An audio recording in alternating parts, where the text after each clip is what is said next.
What was that question you were asking? It's a good question. Why does everything on Earth exist?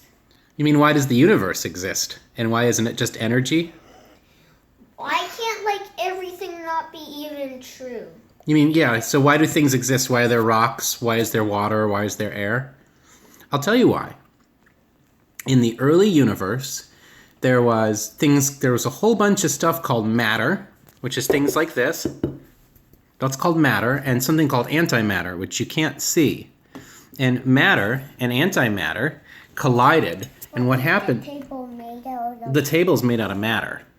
And so when matter and antimatter collided in the early universe, most of it got destroyed and became energy, which was called the Big Bang. Have you heard of the Big Bang? Yes. Yes, okay. So the Big Bang was all the energy that was created when matter and antimatter collided.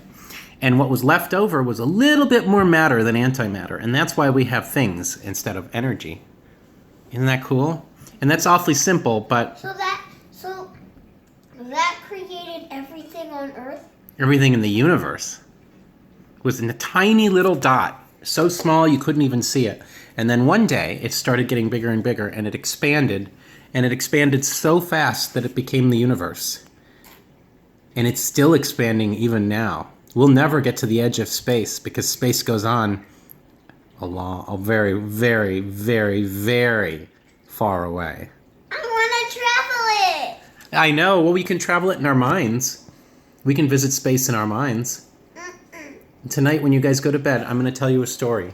And we're going to close our eyes, and I'm going to tell you a story of us traveling through space. Does that sound good? All right. Well, let's start your bath. And then it'll be story time.